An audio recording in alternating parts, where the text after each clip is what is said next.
그들은 원래 하나였습니다. 초원을 달리던 하나의 피, 하나의 말, 하나의 깃발. 대륙을 뒤흔들던 몽골 제국의 후예는 지금 둘로 찢겨졌습니다. 하나는 독립국이 되어 국기를 세웠지만 다른 하나는 자치구란 이름 아래 중국 땅에 갇혔습니다. 자치라 했지만 그들에게 허락된 건 감시, 검열, 그리고 한족의 언어뿐이었습니다. 몽골 사람이 몽골어를 쓰면 학교에서 쫓겨나고 정체성을 말하면 분리주의자가 됩니다. 어째서 이렇게 되었을까요? 왜 같은 민족이 한쪽은 자유를 얻고 다른 한쪽은 사라져가는 언어와 역사 속에 갇혀야 했을까요? 이건 단순한 역사 이야기가 아닙니다. 지금부터 내몽골과 외몽골, 그 비극의 단면을 마주하겠습니다.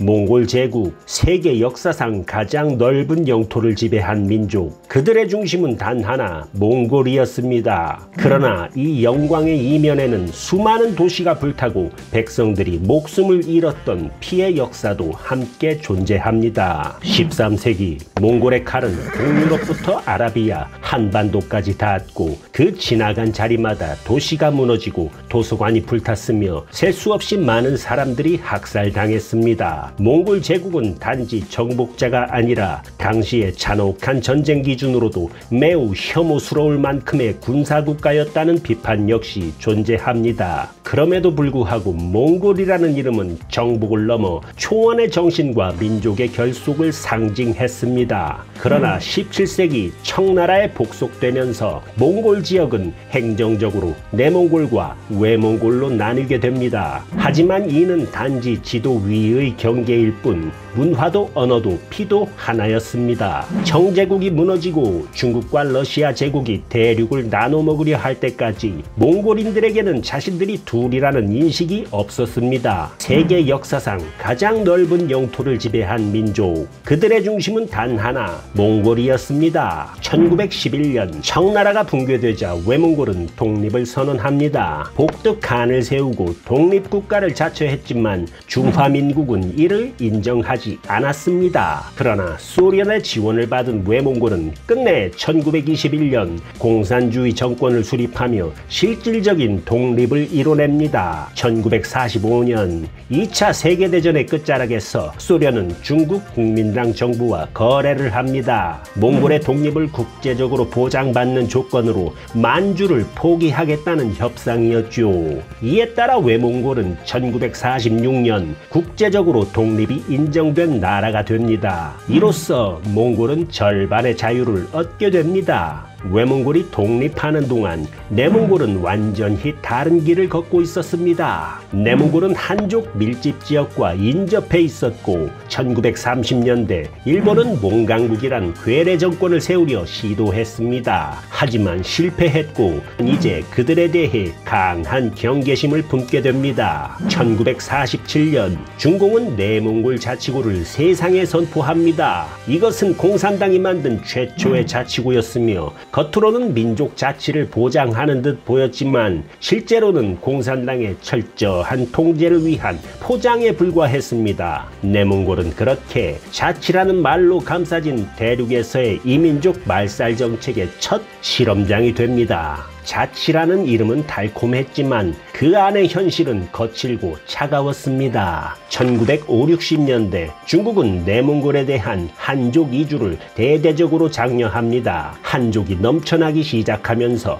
몽골인의 숫자는 줄어들고 경제, 교육, 행정 전반에서 몽골인들은 점점 소외되기 시작합니다. 문화 대혁명 시기에는 몽골족 분리주의자 숙청운동이 벌어졌고 수만 명이 반혁명 민족주의자라는 명분으로 고문당하고 실종당했고 공개적으로 살해당합니다. 몽골의 전통 의상, 음악, 문학은 봉건의 잔재로 몰려 불태워졌습니다. 말 그대로 몽골의 문화는 살아있는 채로 껍데기가 벗겨져 버렸습니다. 21세기에 접어들어 내몽골은 자치구라는 이름을 여전히 달고 있지만 실제로는 몽골어 교육이 금지되다시피 한 지역이 되어가고 있습니다. 2020년 중국은 국가 공통어 사용 강화 방안을 발표하며 내몽골의 몽골어 수업을 대거 폐지하고 중국어로 대체해버렸습니다. 그 결과 몽골어로 수업하던 초중고 학교는 급속히 폐쇄됐고 몽골어 교사는 해고를 당하거나 중국어를 가르치라는 강요를 받았고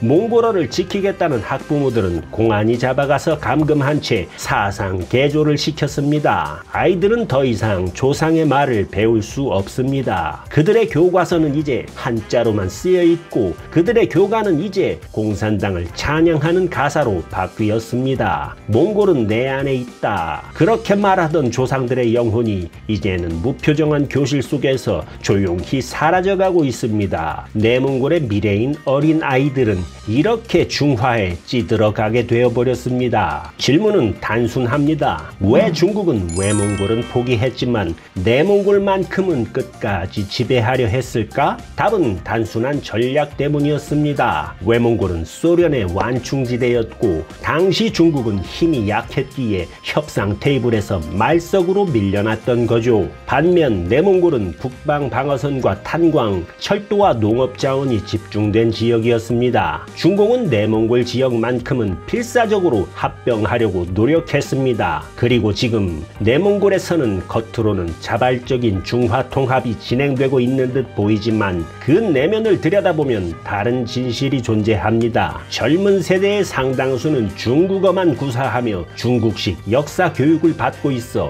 몽골 통일이라는 개념조차 접해보지 못한 채 자라납니다. 이는 사상의 변화라기보다는 수십 년에 걸친 교육과 언어정책, 경제적 압박 속에 정체성을 잊게 된 결과입니다. 그들은 몽골을 잊은 것이 아니라 몽골을 배울 기회를 박탈당한 것입니다. 때문에 일부에서는 이미 내몽골인들은 통일을 원하지도 않고 중국을 더 선호한다는 말이 나오지만 이는 철저히 중국 정부가 만들어낸 침묵의 분위기 속에서 생겨난 오해일 가능성이 높습니다. 실제로는 지금도 조용히 저항하는 이들이 있으며 언어와 문화를 지키려는 움직임은 소멸되지 않았습니다. 자치라는 허울 좋은 단어는 통치의 수단이었고 동포라는 감성적인 단어는 침묵시키기 쉬운 이름표에 불과했습니다. 외몽골, 오늘날의 몽골국은 독립을 유지하고 있지만 중국과 러시아 사이에 낀 채 눈치를 보며 형식적 독립에 머물고 있습니다. 내몽골은 여전히 중국의 영토로 분류되며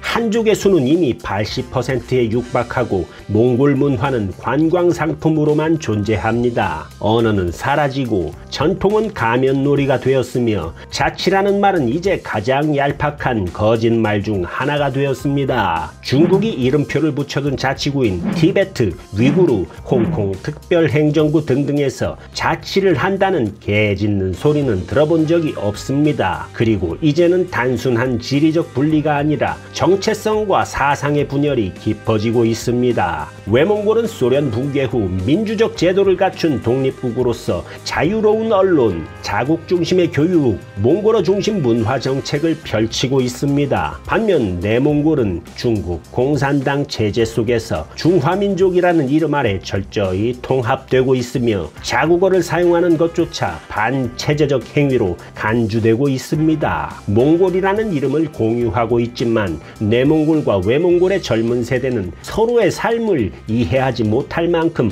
멀어졌습니다. 하나였던 민족은 이제 정신적으로도 둘로 찢겨진 채 살아가고 있는 것입니다. 그럼에도 불구하고 외몽골, 즉 몽골국은 지난 세월 동안 공산주의를 극복하고 민주주의 체제로 이행한 드문 성공 사례로 평가받고 있습니다. 다당제와 자유선거를 기반으로 한 정치 시스템을 갖추었고 언론의 자유와 민족 정체성 보존에도 노력을 기울이고 있죠. 특히 최근에는 한국과의 외교, 문화 교류를 강화하며 우호적인 관계를 이어가고 있으며 한국 드라마와 K-팝의 인기도 높고 양국 간 교육 및 관광 교류도 활발합니다. 자유와 정체성을 지키며 새로운 길을 걷고 있는 외몽골의 모습은 내몽골과 대비되기에 사라져가고 있는 내몽골인들의 정체성에 가슴이 아파옵니다.